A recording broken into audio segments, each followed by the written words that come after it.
వాళ్ళు ఆ పార్టీతో కుమ్మక్కయ్యారని వీళ్ళు, లేదు వీళ్లే ఫలానా పార్టీతో కుమ్మక్కైపోయారని వాళ్ళు, ఇలా ప్రధాన పార్టీల నేతలందరూ వాగ్యుద్ధానికి దిగారు. బైపోల్ ప్రచారంలో కూడా బీఆర్ఎస్ బీజేపీ ఒక్కటని కాంగ్రెస్ ఆరోపిస్తే బీఆర్ఎస్ కాంగ్రెస్ జోడీ అని బీజేపీ విమర్శలు చేస్తోంది. బీఆర్ఎస్ కాంగ్రెస్ మిక్స్డ్ పాలిటిక్స్ చేస్తున్నాయన్నారు కేంద్ర మంత్రి బండి సంజయ్. జూబ్లీహిల్స్ ఓటర్ల ప్రశ్నలకు సమాధానాలు చెప్పలేక బీఆర్ఎస్ కాంగ్రెస్ కు పరోక్షంగా మద్దతిస్తుందన్నారు. కాంగ్రెస్ టికెట్ పై పోటీ చేస్తున్న ఎంఐఎం అభ్యర్థిని ఓటర్లు ఓడించాలన్నారు సంజయ్.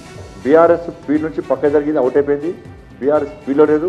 ఇక్కడ జరిగేది బీజేపీ ఐఎంసీ, ఈ రెండింటి మధ్యలో పోటీ.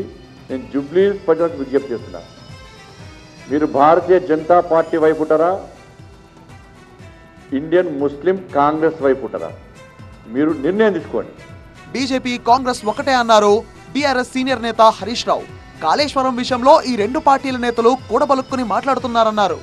ఘోష్ కమిషన్ అన్నావు, ఏసీబీ అన్నావు, రకరకాలు పెట్టి 2 ఏళ్ల నుంచి వేధించినావు. ఎక్కడన్నా ఒక చిన్న తప్పు దొరకబెట్టినావా? ఇప్పుడు నయా నాటకం సిబిఐ పెట్టినావు.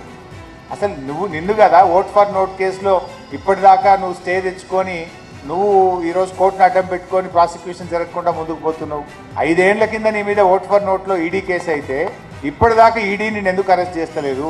నీకు బీజేపీతో సంబంధం ఉంది కనుకనే నువ్వు ఇలాంటి మాటలు మాట్లాడుతున్నావు.